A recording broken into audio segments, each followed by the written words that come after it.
The birthing chamber of the hive spire was silent, a heavy, suffocating silence that smelled of stagnant amniotic fluid and dying bioluminescence. For 3 days, the glowing blue moss on the walls had been fading to a dull, sickly gray. At the center of the cavernous room stood the royal incubation cradle, a massive, intricate structure woven from living bioorganic chitin and pulsing neural fibers. Inside the translucent membrane of the cradle floated the heir to the Vraxi Empire. It was a fragile, glowing pupa, no larger than a human torso, its faint internal light flickering like a candle losing its wick. Surrounding the cradle were the finest minds of the Vraxi species. Royal bioengineers with multi-jointed fingers adjusted complex chemical drips, while high priests chanted rhythmic, low-frequency songs meant to stimulate the pupa's dormant nervous system. Sitting on her raised obsidian dais, Queen Mother Zareth watched her child's fading aura. Her towering, elegant form, covered in shimmering iridescent carapace, was slumped in absolute despair. Her antennae drooped, resting flat against her head. "The neural pathways are collapsing," Chief Engineer Malachar whispered, his voice cracking as he stepped back from the console. His primary mandibles clicked in a gesture of profound grief. "We have tried every genetic catalyst in our archives. We have flooded the matrix with pure nutrient plasma. The royal pupa is simply refusing to awaken. There is no hope left." A collective moan of sorrow rippled through the Vraxi attendants. In their society, the death of a royal heir didn't just mean personal tragedy, it meant a psychic shockwave that would fracture the entire hive mind, throwing their star system into a generation of chaotic madness and civil war. They had conquered worlds, harnessed the energy of dying stars, and built an empire that spanned sectors, yet they were entirely helpless against the silent stagnation of their own bloodline. While the empire's elite wept, a soft, rhythmic squeaking sound echoed from the far edge of the chamber. Tweet, flush, tweet. Malachar's secondary eyes twitched in irritation. He turned to see a lone human pushing a plastic bucket on wheels, holding a long aluminum mop. It was Arthur Pendleton, a 62-year-old human janitor who had been hired through an interstellar civilian placement program to handle the basic sanitation of the palace's lower tiers.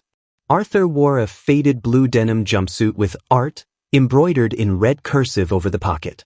He had graying hair, a kind face lined with wrinkles, and a pair of old-fashioned reading glasses sitting on the bridge of his nose. He was completely oblivious to the grand cosmic tragedy unfolding around him. He was just focused on a stubborn smudge of blue royal grease on the floor tiles.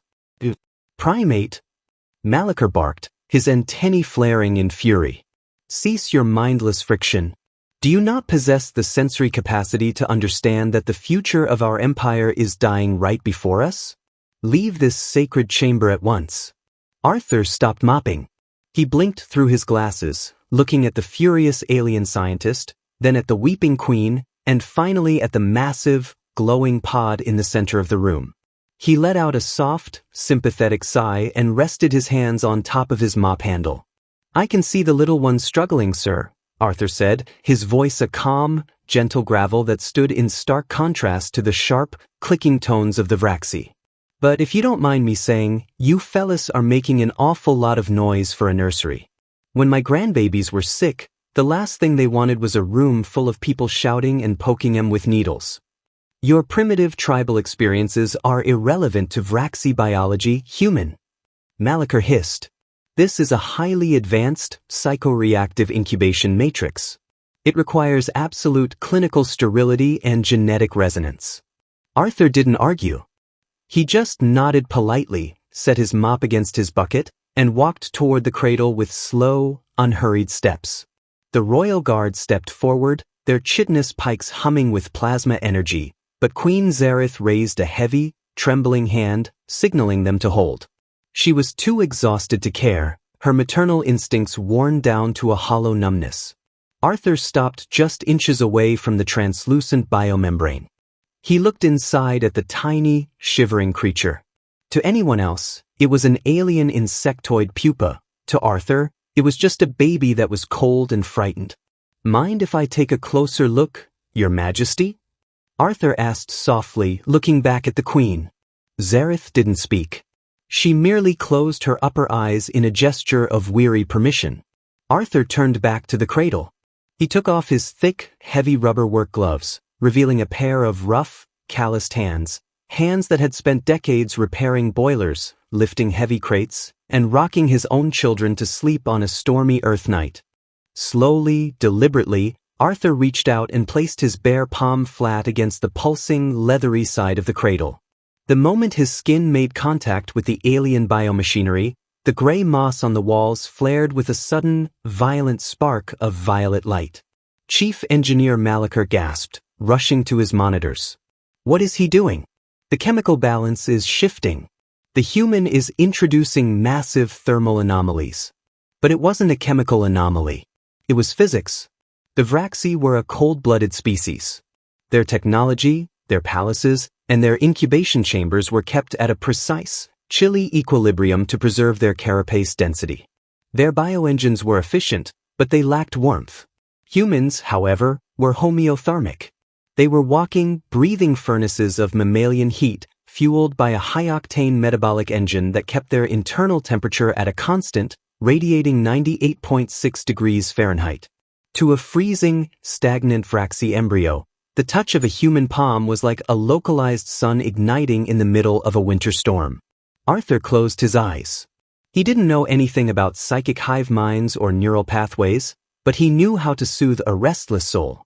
He began to gently, rhythmically stroke the side of the cradle, his calloused thumb tracing a slow circle against the leather, just like he used to do to his daughter's back when she had the colic. And then he started to hum. It wasn't a grand, complex Vraxi mathematical chant. It was an old, simple earth melody, a lullaby passed down through generations of a tired, resilient species that had spent millennia finding comfort in the dark. Hush, little baby, don't say a word. Papa's gonna buy you a mockingbird. The low, resonant frequency of Arthur's human voice traveled through his arm, vibrating directly into the liquid matrix of the cradle. The sound waves acted like a natural kinetic massager, breaking up the stagnant proteins in the amniotic fluid. Inside the pod, the royal pupa's antennae twitched. The heart nodes are accelerating. Malachar screamed, his 4 eyes bulging as he stared at the data stream. The neural synapses are locking onto the human's metabolic rhythm. Look at the thermal radiation. The embryo is absorbing the kinetic heat from his hand. Arthur kept humming, his voice steady, warm, and utterly peaceful. The sheer, unadulterated comfort of a mammalian mother instinct, preserved through millions of years of Terran survival, was being channeled through a 62-year-old janitor into the dying air of a galactic empire. The fading blue light inside the pupa suddenly exploded into a brilliant, blinding golden luminescence. The translucent membrane of the cradle began to stretch and throb with a fierce, healthy vitality. The gray moss on the walls instantly turned a deep, vibrant neon blue, pulsing in perfect synchronization with the steady, calm heartbeat of Arthur Pendleton. With a sharp, wet pop, the top of the incubation membrane ruptured. From the golden fluid, a pair of tiny, perfectly formed, crystal-clear wings unfurled. A small, healthy Vraxi infant, glowing with a radiant, golden life force, let out a sharp, clicking chirp, the universal cry of a newborn declaring its right to exist. The hive spire erupted.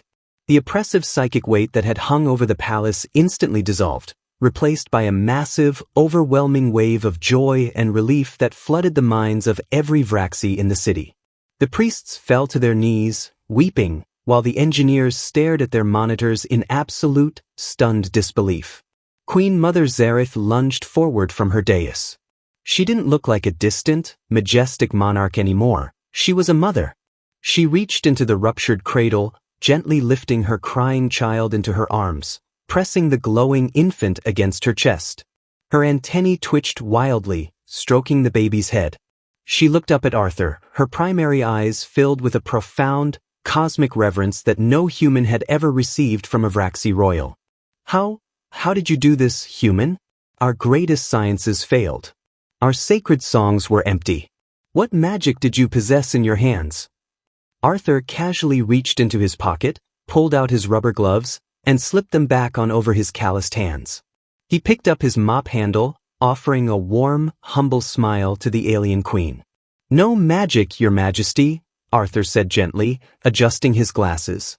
"Just a little bit of body heat and some peace and quiet. Like I said, babies are pretty much the same anywhere you go in the stars. They just need to know that someone's holding the fort down while they're trying to grow." He gave a polite nod to the stunned chief engineer, turned his bucket around, and began to push his mop back toward the exit corridor. "Wait!" Malachar called out, his voice no longer arrogant, but filled with immense respect. "What is the designation of the sonic frequency you utilized to stabilize the neural matrix? We must document it for our medical archives." Arthur paused at the doorway, looking back over his shoulder with a small chuckle. "That's just an old tune called Mockingbird, son. Works every time." The Vraxi Empire never forgot that day. The Royal Bioengineers officially updated their imperial medical protocols, mandating that every incubation chamber across their territory be equipped with low-frequency acoustic dampeners and a secondary thermal radiator calibrated precisely to 98.6 degrees Fahrenheit, a setting they legally named the Pendleton Constant. As for Arthur, he received a lifetime royal exemption from taxes, a massive salary increase, and an official title as the Grand Administrator of Palace Comfort. But if you went down to the lower tiers of the Hive Spire on any given Tuesday, you wouldn't find him sitting on a golden throne. You'd find him pushing his bucket, humming an old Earth lullaby, keeping the floors clean, and making sure the galaxy stayed just a little bit warmer for the next generation.